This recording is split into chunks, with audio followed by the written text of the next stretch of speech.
try and be brave and cut back the chemical fertilizer that you're spreading on it to get the benefit from it. And that's really what it's all about, is reducing the level of chemical fertilizer and overall increasing performance and profitability of the system. Hello and welcome to this joint episode of the Beef Edge and OviCast podcast. I'm Catherine Egan, host of the Teagasc Beef podcast. And I'm Kieran Lynch, host of OviCast, the Teagasc Sheep podcast.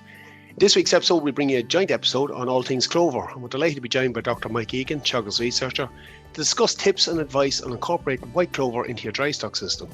Mike, you're very welcome.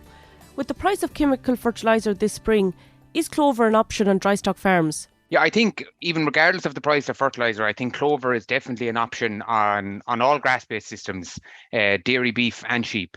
And I suppose that's really been driven by the environmental concerns that are there at the moment, and as you said, the rising cost of fertiliser. We can get huge, significant reductions in chemical fertiliser by 100 to 150 kilos of chemical nitrogen per hectare, and that's coming from clover's ability to fix nitrogen from the atmosphere and make it available in the soil to the plant. So that's both on the chemical side, or the chemical nitrogen reduction side, and then we have the environmental emissions gains with that as well. But I suppose the third point then is the benefit that we can get from the animal. White clover is a very nutritious plant. It has a higher crude protein, lower fibre, and as a result we can get greater increases in animal dry matter intake, which can lead to an overall increase in animal performance by in the region of 10 to 15% increase in animal performance from having clover in the sward. So it's definitely an option for all grassland farmers and particularly dry stock farmers as well. How does clover actually work, Mike? Yeah, so clover is the part of the legume family, and there's a couple of different legumes there, but I suppose white clover is probably the one that's most suited to our systems. So in terms of its nitrogen fixing ability, white clover is a unique plant in terms of its growth structure. So it has generally what we all see in the sward is above the ground. It has 3 leaves and a white flower, and that's what the animals graze. And in terms of that part of the plant, because it has nitrogen fixing ability, it has a higher nitrogen content or higher crude protein content in the sward. And because it has no stem per se in the plant, it has a lower fibre content in the sward as well. So that's what's giving us the animal production benefit, that above ground stuff that we all see. But typically what we don't see is what's happening below the ground. And at the base of those white clover plants and the petioles that we see above the ground, we have what's called a stolon. And those stolons run along the surface of the ground or just below the surface of the ground. And on those, we have small little root structures. And in those root structures, then we have what's called root nodules. And that root nodules is where all of the nitrogen fixation ability occurs. So the white clover has an ability to take nitrogen from the atmosphere. So the atmosphere is made up of greater than 7% nitrogen. So the clover has an ability to take that nitrogen in through the leaf from the surface, bring it down through the petiole into the stolon and down into the root nodule. And in that root nodule, we have what's called rhizobia bacteria that the plant gets from the soil. And that rhizobia bacteria effectively infects the root nodules. And that's the bacteria that converts that atmospheric nitrogen into a plant usable source, and that's stored then in the root nodules of the base of the plant. And then as the root nodules die and decay, which happens across the year, that nitrogen that's stored in those root nodules is then released into the soil that can be used then by the clover and the companion species to grow grass, and that allows us to reduce the chemical fertilizer. Mike, there's huge benefits having clover in the sward. And I suppose one of the challenges on dry stock farms is typically we see very low clover content in swards. And really, in most cases, it probably only goes in with reseeds. Yeah, so it is. And that's probably one of the biggest challenges that we see out there. And there's a lot of talk about clover at the moment, but one of the big challenges we do have is getting it on farm. And if we look historically, the last 3 years, there's been a huge renewed interest in it. But historically, 80% of all grass seed mixes sold all off the shelf had clover included in the seed mixture. So if nothing else, if we're seeding on average between 6 and 8% of the national farm has been, or national grassland has been reseeded every year, we should see a significant increase in the amount of clover that's been established in these farms because there's clover included in all the seed mixes. But that's not the case. So there's something happening around the establishment point that's not actually portraying into actually high clover content in the swards. And I suppose that's down to probably a couple of key things, and particularly in a reseeded sward, the post-sowing management in terms of the weed control, the grazing management, and the soil fertility of those paddocks that's sown is probably three things that we need to delve into and probably pay closer attention to in terms of what's happening around the establishment point in that. And then you have your over-sowing management as well, and we'll go through that in a minute. But I suppose what we need, clover is a very sensitive plant.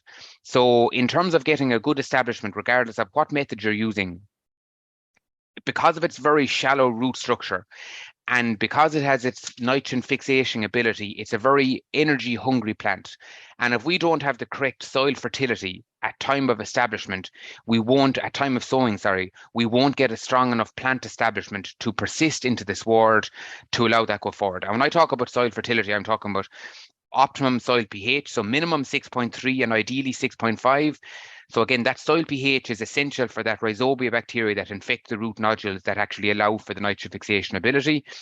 And then minimum index 3 and ideally index 4 for P's and K's. So again, P is essential for taproot development, which happens in the first 6 months of the plant's life.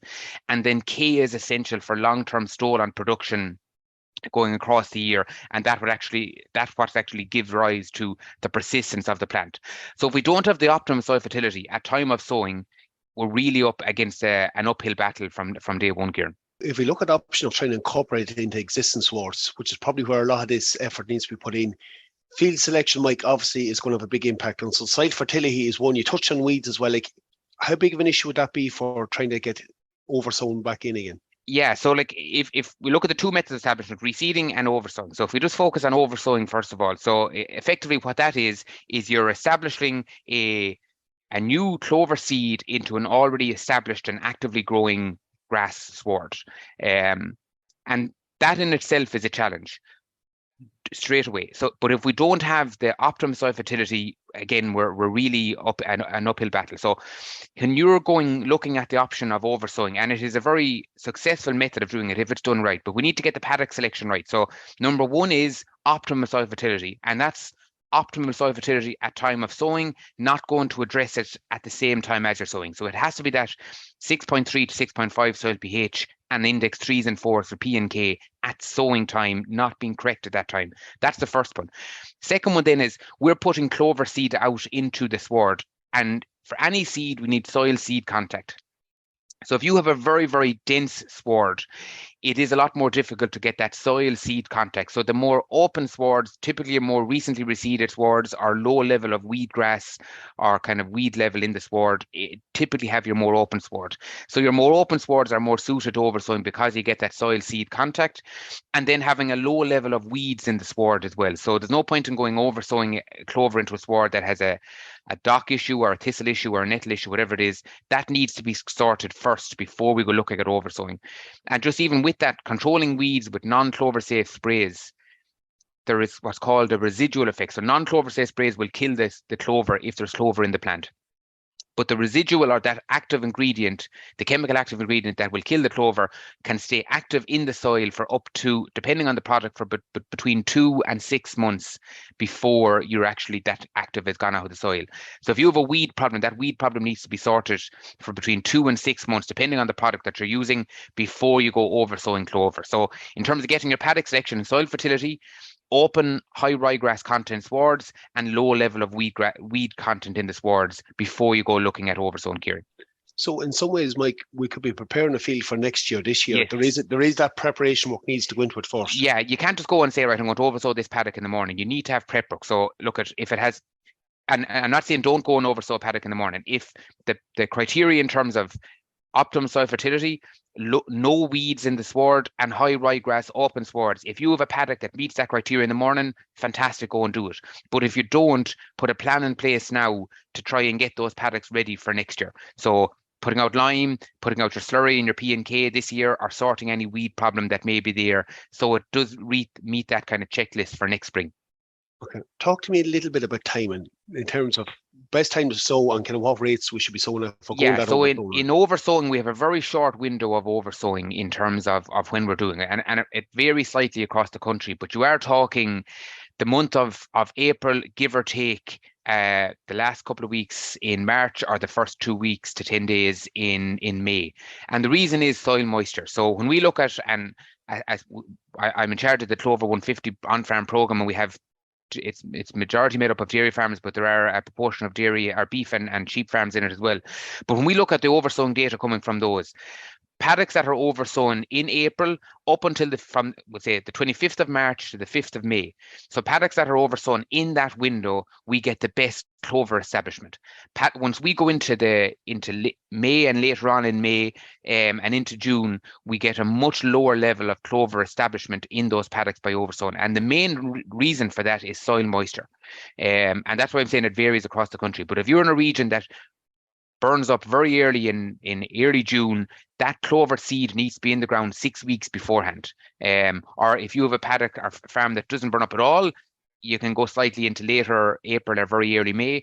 But again, you're talking about 6 weeks before you run into a moisture deficit, soil moisture deficit in terms of having that clover plant. And typically April is probably the safest month for doing that. And when we look at paddocks that are oversown in April versus paddocks that are oversown in May, there's a 6% difference in sward clover content coming from the commercial farms that we're working at the moment. So again, 6% higher clover content in paddocks sown in April versus May. So it has a big impact. Look, Mike, in the past, some farmers have tried to sow clover, just broadcasting it out on paddocks or maybe mixing it with slurry to apply after a cut on paddocks. It had very limited success. You might just take us through why that was the case. Yeah, so the biggest thing you need when you're oversowing is that seed, as well as the paddock selection that we touched on a while ago, but that seed needs to touch the soil. And typically in sheep grazing swards, they are a more dense nature. So if you go broadcasting seed with in very dense sheep swards or beef swards, that seed, you're not guaranteed soil seed contact. So by broadcasting it, it's a lot more variable in terms of that soil seed contact. And in terms of slurry application, I would tend to keep away from slurry application method. And I know it's convenient at times, but the problem is you're going out to 2,000 gallons to the acre. You can't really control the amount of seed that's going out equally across that acre when you're spreading the 2,000 gallons of slurry. And the second point then is that you're not going to get soil seed contact, and if the slurry is anyway thick, it's going to coat the seed and smother it. So I would typically try and avoid applying clover with a slurry spreader mixed in through the slurry. And back to the broadcasting then. So if you don't get that soil seed contact, it's very variable. So there's a couple of different methods of oversowing. So you can broadcast it or you can stitch it in. And there's varying different types of machines that stitch it in. There's Einbachs, there's Guttlers, there's Unidrills, and there's different versions of these machines. But there's Tyne Harrow type ones, or ones that cut the slit, and then the Guttler has the furrow press roller on the back of it. So typically, if with sheep swards, and some of the work coming out of Athenry with Philip Cretan would suggest that to get successful oversowing with sheep swards, you do need to go in with some sort of cultivation method, whether it be the Tyne Harrow, Einbach, Rakeman type machine, or the Guttler, Unidrill, Moore drill type machine, that you do get some level of soil disturbance and you're going to get a ripping of the sward to try and open the sward up a little bit more versus just the broadcasting out. So you probably are better going with some sort of cultivation method in your denser sheep grazing swards. It needs a bit of intervention. Just in terms of prep for that, and you covered the method today, but how tight should that be grazed beforehand? The kind of sward we're going into, that's going to have a bit of an impact on how successful that mechanical intervention is going to have as well. Yeah, so obviously the biggest thing with oversowing is soil seed contact. And if you have a high residual or a high post-grazing sward height left in the paddock before you oversow it, the chance of getting that good soil seed contact are greatly reduced, even if using some of the cultivation methods, the Guttlers or the Einbachs or the Rakemans. So realistically, you need a tight post-grazing sward height of 4 centimeters or less post-grazing sward height, and the tighter the better, because you're opening up the sward and you're reducing the regrowth of that sward and you're allowing that light down to the base of the sward. So it needs soil seed contact and light to the base of the sward, and the only way to guarantee that is a low post-grazing sward height.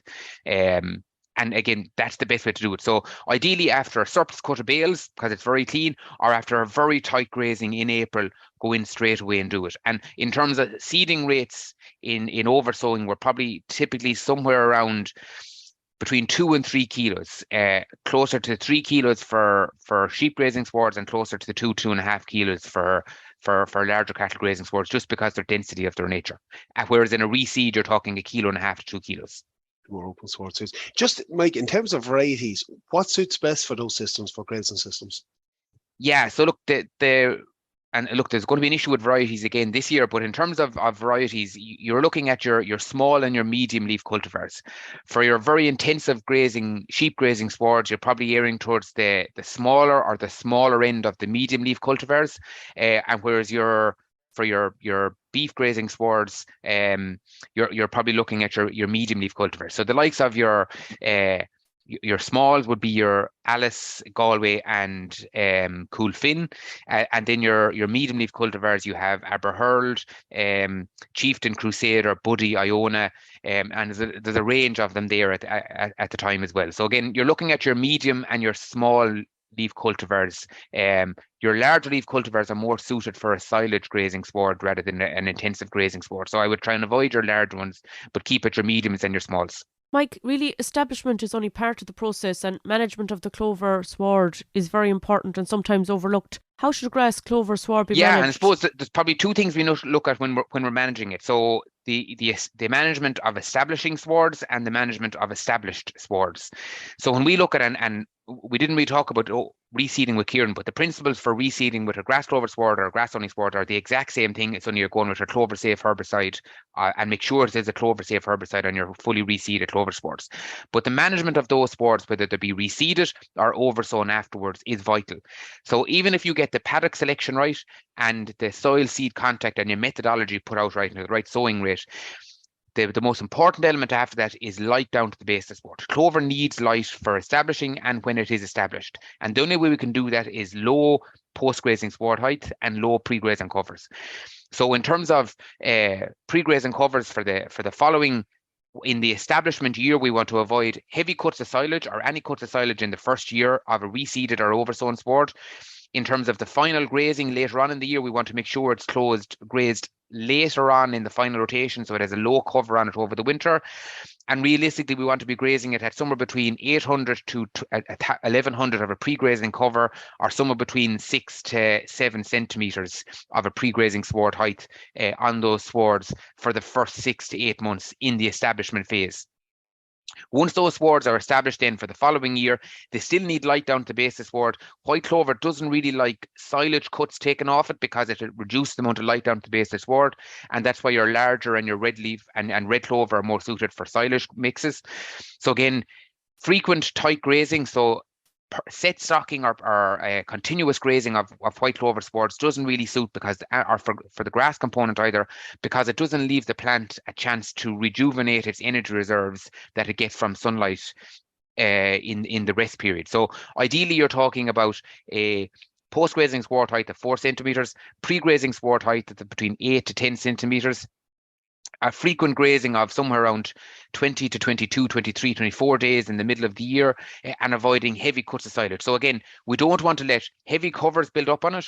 We don't want to let high residuals build up on it or taking heavy cuts of silage off it, because what that will do is will reduce the amount of stolons that we have at the base of the sward, and that stolons is where everything comes from, the nodules below the ground that fix the nitrogen, and then the herbage and the yield that gives us the animal production benefits there afterwards. And that's what allows us to reduce the chemical fertilizer on those swards. Really, a good infrastructure and paddock system is essential then, Mike, when it comes to incorporating or reseeding. Yeah, so really, when we look at clover, we are talking about a rotational grazing system on it. And if you don't have that infrastructure in place, paddock grazing, your growth in 3 weeks, graze it in 3 days type of scenario, it is going to be very difficult to establish it, number one, and maintain it in the sward long term as well. So good grazing infrastructure that you can put the animals in to graze it and then to keep them off and give it that 3-week rest period. That 3-week rest period is vital to allow it build up its energy reserves in the plant, to allow it to build up its root nodules and the nitrogen fixation abilities of that as well. And continuous stocking doesn't allow that. From a fertiliser point of view, Mike, what fertiliser should the clover grass sward get from May onwards once it's reseeded? Yeah, so look, if you're reseeding swards this year, you still need some level of chemical fertilizer on it because there is that little bit of a lag in terms of the nitrogen, the clover plant going through its distinct establishment phases. So I'm not saying to go with high levels of chemical fertilizer, but you do need some level of chemical fertilizer. And if you can go out at some sort of pea fertilizer, it does help in that establishment year. So if a paddock has been reseeded or oversown this spring, I would say you're going with half of what you would normally spread in that intervening period, and use some sort of compound fertilizer to allow that taproot development. But once you have an established clover sward, typically, and so all of the work would suggest growing high levels of dry matter in Athenry and in Grange and in Johnstown Castle. They're getting away with between 50 and 75 kilos of chemical nitrogen per hectare per year, and most of that is being front loaded. So all of that nitrogen has been applied in March, April, and May, and then from June onwards, there is little to zero chemical fertilizer going out on those swards that have adequate clover content. So kind of hitting that 20-25% sward clover content.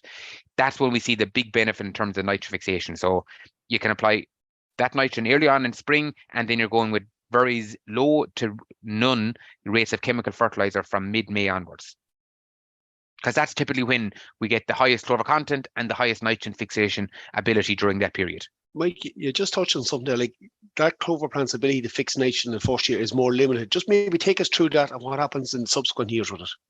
Yeah, so the white clover and red clover, and we didn't really touch on red clover, but I'm not going to get into too much detail, but they're two legume plants, but they're vastly different plants. So if you look at red clover, and the reason it's so suited to a silage grazing sward is because it has one central taproot, and the plant goes up into the air, and all of that, it just develops this taproot, and the nodules are on that taproot from day one, or as soon as the plant starts to establish. And that's how it survives. It doesn't have any stolons, and that's why it doesn't persist under grazing, because the growing point is above the ground.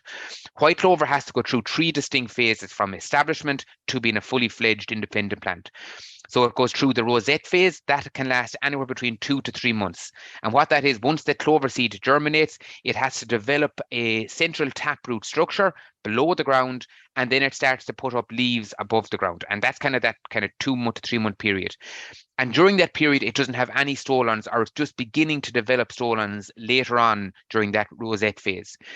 After 2 to 3 months, it moves from the rosette phase to what's called the expansion phase. And this is when it starts to develop stolons. That is typically what you see in the base of this sward, and that gives it full-time establishment afterwards. So from month 2 or 3 onwards, it develops these network of stolons at the ground, coming from that central taproot. And after 8 months, that central taproot then dies. So whereas in the red clover plant, the central taproot stays alive as long as the plant is in the sward, whereas white clover, that central taproot only stays alive for between 8 to 10 months. Typically, it's gone after about 8 months, but somewhere between 8 to 10 months. And then that's when the stolons are fully developed.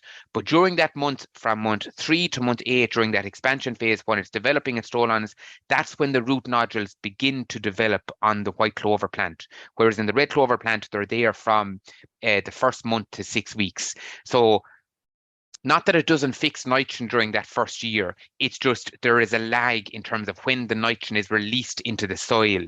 Whereas in the red clover, it doesn't have to go through those 3 phases. It can release the nitrogen into the soil straight away. The white clover has that kind of lag phase of when the nitrogen is released into the soil. And that's why some level of chemical fertilizer is important for the grass component of the plant. Because the white clover uses the nitrogen itself, it's not releasing any of that nitrogen into the soil. Therefore, then it leaves the soil or the grass component at a disadvantage. So some level of chemical fertilizer during that year. But then from the second year and subsequent years on, what happens is the stolon network is there. The clover content is lowest in spring when temperatures are lower. It increases then from May. It has a peak in July, August, and then it falls off then in September into November again. And the nitrogen fixation ability of that plant follows that same trend. So there's lower levels of nitrogen fixation in the spring. That's why we front load our chemical fertilizer. When temperatures rise up then coming in May and clover content is beginning to increase, that's when we see a significant increased amount of nitrogen that's been fixed by the plant. And then later on then into the year, it starts to decline then from October onwards, and that's when the nitrogen fixation ability declines. So it's very similar to the grass growth curve, but probably only about 2 months later in terms of its nitrogen fixation, and that's why that nitrogen in spring is vital in terms of your grass clover swards. Okay, so we just need to be realistic about its potential in that first season. Yeah, and not to say that it doesn't fix nitrogen, it's the release into the soil that is the issue. And if to go with you can go at 0 level of chemical fertilizer in the first year, but what can happen is you can get a very high or dominant clover sward because the grass is struggling for nitrogen, because it doesn't release the nitrogen straight away. It uses itself and then it releases it. And the grass component of the plant can be nitrogen hungry and can struggle as a result of it. So you don't need very high levels of chemical fertilizer, but some level of chemical fertilizer early on in the establishment year. Mike, a concern farmers might have is the risk of bloat. How could Yeah. that be avoided? Yeah, so look at it, and it's probably back to the level of clover in the sward. So bloat can potentially be an issue, and probably more so on larger ruminants than on sheep grazing swards. It's still something you need to be vigilant for, but it's not as much of an issue on sheep as it would be on dairy or beef cattle. So what it is when animals are grazing the clover sward, it is because it has a higher crude protein and a lower fiber content, it digests or breaks down in the rumen faster than a grass component or silage would in the rumen. And as a result, then the buildup of gas is faster, and actually it is the buildup of gas is faster than what the animal is able to expel. And as a result, then it blocks up the whole system and can crush the animal from the inside. So it happens typically when you have high clover content paddocks, very low levels of dry matter, so aftergrass or on a damp, drizzly, wet morning, excessively hungry animals coming in to graze that sward when they're put into the paddock the first day, or not as much of an issue, but something that needs to be kept aware of as well is animals that are moving from, you've reseeded 2 paddocks, you have very good levels of clover, but the other 90% of your farm has no clover on it, so they're not used to grazing clover. And when you come into those clover paddocks after being on grass-only paddocks for the last 2 to 3 weeks, they can kind of gorge themselves on the clover and the rumen isn't adjusted to it. So they're probably the 4 key things that we need to keep aware of. Once we're aware of those high risks, so high levels of clover content, I would say anything above 40%, aftergrass, low dry matter grass, low pre-grazing covers, damp, drizzly, wet mornings, and excessively hungry animals and not being used to grazing clover. So once we're aware of those, we can kind of prevent it as much as possible. So there's 2 ways of preventing it. Number 1, bloat oil in the water. Or the second thing is if you're putting your animals into a 3-day paddock, even if there's only 40 or 50% clover in the sward, the animals in the first 2 to 3 hours, they can actually go and select 80% clover in their diet or more, because they can go and select the clover of the paddock. So in the first grazing, rather than leaving them into the entire paddock, the entire 2 or 3 day paddock, putting up a small, what we call is a breakfast break. So when you're putting them in, you put up a small strip wire. The first time, it just removes that large gorging process on the clover, and then you let them onto the paddock. Now, you don't need to do that every time. It's only if you have that 4 risk period, high clover content, excessively hungry animals, or low pre-grazing covers coming into it. So it's just being aware of those risk periods and putting something in place to prevent it rather than having an issue. Mike, you've covered a huge range of detail in that, but for farmers out there, where can they get access to more information on it as a resource? Yeah, so if there is a Teagasc, like the reseeding manual, but there's a Teagasc white clover booklet that's available on the Teagasc website. There is also a series of videos and podcasts, and there's also information on Pasture Base Ireland. And then there's the Teagasc scorecard for assessing sward clover content in the paddocks as well. And look, I know I probably went through an awful lot of information there, but I think for anyone that has no clover or only looking at putting it in now, try 1 or 2 paddocks. Focus on those. Don't do large areas of farm at a time. Do small proportions that you can get it established well on it. You can get those paddocks up and running, manage them correctly, and then increase it the following years. If you're looking at over-sowing, make sure you have that criteria in place. And if no paddocks meet that criteria this year, that's fine. Get them in line for next year.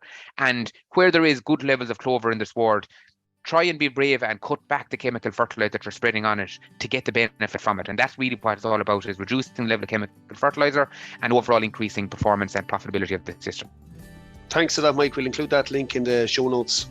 Okay, that's all for this week's episode. Thanks to Michael for joining us on the show. You can catch up with all other shows and interviews on the Beef Edge podcast and OviCast podcast on the Teagasc website at teagasc.ie, or you can listen on Apple, Google Podcasts, as well as on Spotify. Don't forget to rate, review and follow us so you never miss a show. For all other updates from our beef and sheep programme, keep an eye on our Twitter and Facebook pages. Until next time, I'm Catherine Egan. And I'm Kieran Lynch. Thanks for listening.